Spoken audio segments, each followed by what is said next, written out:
Glad to know you're tuned in to Flow 94.9 FM Umuahia.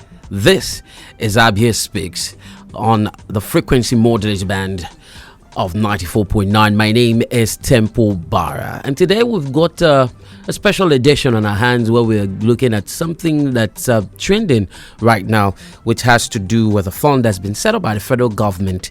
Well, just a brief background of this: the COVID-19 crisis and its attendant restrictions on movement of people and the border closure is causing all components of the economy, of course, aggregates demand to fall.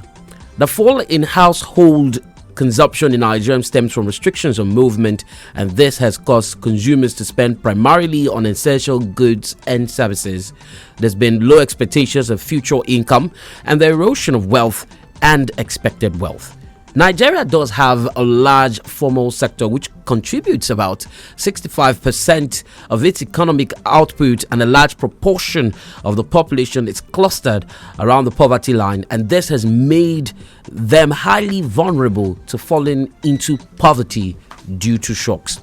The MSME revolving guaranteed off-take-up scheme is one of the federal government's economic support measures to assist micro and small businesses affected by the pandemic. The payroll support scheme is aimed at MSMEs adversely affected by the pandemic, and the scheme will provide payroll support to a maximum of 10 employees per qualifying MSME. Joining me today on the program is the Senior Special Assistant to the President on Public Affairs, Ajuri Ngelale. A very good morning to you, Ajuri. Glad to have you on the show this morning. Good morning to you, my brother, and of course, good morning to the great people of Abia State. Glad to have you on the program this morning. Let's go straight into the topic of discussion. Full throttle would go. I want you to give us an insight to what this fund is all about. Thank you very much. So for us, this is very, very critical in our efforts to ensure that the very difficult situation that the world is facing now in terms of the economic impact of COVID-19 is ameliorated to the greatest extent possible. You'll find that around the world, even in places known for their prosperity, like the United States of America, where you have millions of permanent jobs and people being evicted from their homes, that no nation in the world has been spared by the economic impact of the virus. And, of course, we are no different. For us, where we are is ensuring that this fund is going to be a critical measure to assist our businesses, our MSMEs in this country during this very difficult time. So what we are doing is we are going to equitably spread the assistance across all 36 states of the Federation and the FCT to ensure that every state has an equal number of beneficiary SMEs. This facility is 75 billion naira, called the Survival Fund, and it is 100% grant. No be loan, no be money you go repay, grant. So the way we're doing it is we have reserved 45% of the fund for female-owned businesses. All the communities in this country. 45% for female-owned businesses. That is correct. That is correct. We want to protect the interests of our women. We want to protect. This is the directive of President Muhammadu Buhari, that we must protect the interests of our women, and we must protect the interests of the physically disadvantaged persons in this country who have been neglected for too long. So the president has reserved 5%, minimum of 5% of the total for businesses owned by physically disadvantaged persons, and 45% for businesses owned by women. Now, it's important to note that all of this is accessible on the following website, and it has already launched. As of last night at 10 p.m. we launched it. That is www.survivalfundapplication.com. Let me say it again. Come again. www.survivalfundapplication.com. Survivalfundapplication.com. That is where all of our people will go to register for this intervention. How it works is that there are 3 phases. Phase 1 is dedicated exclusively to education institutions. That is private education, private school. That is crèche, primary schools, secondary schools, and private school teachers and the like. they will now be able with phase one, they will go to that website. As of last night, it is open right now. Anybody who has computer or phone can do it right now at survivalapplication.com. If you are into private education, for now, phase one is private education. So if you are in private education, go to the website and register and access your grant. Then phase two begins on Friday. From now until Friday is for private education. On Friday at midnight, that is Thursday night into Friday morning, midnight, the second phase will open up, and that is for hospitality.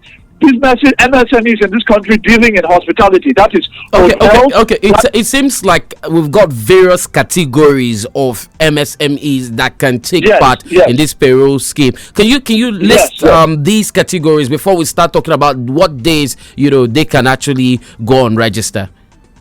Yes, no, it's just three categories. It's only three categories. Three categories. Yes, the first category is private education. Private education. Primary, which includes primary and secondary schools. And crèche and nursery too. Okay. Yes. And also the second category is hospitality. This is for hotels. This is for food retail. Okay. For any hospitality related MSME business. That's number two. Then the third phase for the MSMEs. That is everybody else. So all MSMEs in all sectors is phase three. Okay, so why the concentration on education and hospitality? Because these are the two sectors that have been hardest hit by COVID-19. When we had the lockdown and the shutdown, obviously children could not go to school again because of the virus. And public schools benefit from public funding. Private schools do not benefit from public funding. Okay. So the private schools are in great need. If they are going to survive, they are in great need, and to pay the salaries of their teachers, who, by the way, have families. These are people who have families that they have to feed, and so we have to look out for them and make sure that they are protected. Then the second phase is hospitality. We know that with the shutdown of aviation, the shutdown of transportation, and all of that, with the lockdowns, we know that's an industry that was very much hard hit, and so we also have to make sure that hospitality-related industries are catered to as well. This does not mean that the funds are only for them. No. What it means is that we want to phase it in such a way that it's organized, so that you don't have everybody rushing to crash the system at the same time. Okay. So that's why we have phased it. It's not that money is for this person above this person. No. Okay, but some people have also said that they've had difficulty in accessing the site, and if I had to bring it further down, I think there is another website that said that made the rounds on social media as to how you can actually access these funds. Then eventually complaints and feedback has it that it wasn't accessible, and another website was brought out. So this one, you said survivalfundapplication.com came in second, but there was a survivalfund.ng that surfaced online. What about that particular site? Can people still access the fund from that page? Yes, thank you very much. So the survival, this is how it's to work. The survivalfund.ng website was like an information website where you will now be automatically redirected to the survivalfundapplication.com website. That is where the actual registration portal is. And so survivalfund.ng was supposed to be like a bridge to this website I mentioned. Where you have the information. The survivalfund.ng is not opening, and it's saying you don't have the permission to access this resource. Yes. The reason why is because everybody was crashing the site. Everybody was crashing the site at the same time. It's a normal thing. It happens around the world where you have just a very like a massive surge of traffic into a place. It can affect the website. So what we want to avoid is a situation where everybody is going to survivalfund.ng and they're not going to the actual application portal. So what we're doing now is to communicate with people to direct them directly to the application site and not the information site that was going to be like a bridge to the actual application site, if you understand. All right. Yes, I completely do understand. But let's take a look at it. 75 billion billion naira survival fund has been made available to Nigerians, and of course, Abia State, as a government and as a people, have been asked to key into this. And we hear that the governor has set machineries in place and an office, so to say, to make arrangements for Abians to, tap into this. But the question is, how much is available, or how much is going to go around? Let me rephrase: is there a cap, a financial cap, on how much you can get as a business owner, as a small business owner, from this fund? Well, first of all, there are lots of different parameters. I need to start by making very how the portal works in terms of time. That is very critical. Okay. What I want to just finish the point that the portal opened last night, 10 p.m. for private education. Okay. The second phase, which deals with hospitality related, the second phase, the portal opens up on that same website, survivalfundapplication.com, on Friday morning at midnight. That is this Friday, the 25th of September, at midnight. Hospitality-related MSMEs can apply. Okay, so yes, can register. Hospitality on the 25th. You say? Hospitality is on the 25th. Yes, hospitality-related MSMEs is the 25th on Friday. Okay. Then the next Monday, that is Monday, September 28th, you are now going to have the third phase, which is all other MSMEs in all other sectors that are going to be able to now register for the facilities on the same website. That is Monday, September 28th, next week Monday, at midnight. They will be able to register on that portal, survivalfundapplication.com. So is the time. Now, the issue that you raised is about accessibility to the fund and limits. So what we're focused on ensuring that as many people as possible are impacted by the fund. So for us, we are not thinking of how we're going to bail out big business people or people that have huge employment rules and all of that. No. We're focused on the grassroots. We're focused on those people who are employing people on salaries of 30,000 naira to 50,000 naira, because we want to impact as many households as humanly possible with this money.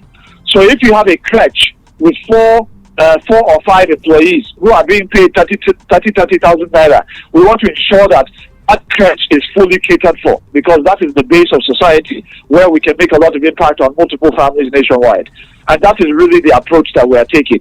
So when we talk about MSME interventions, there are going to be interventions that are going to be larger than some others, depending on staff size, depending on the salaries of those involved. But we're not going to support salaries that go beyond 50,000 naira in a month. We will not go beyond that.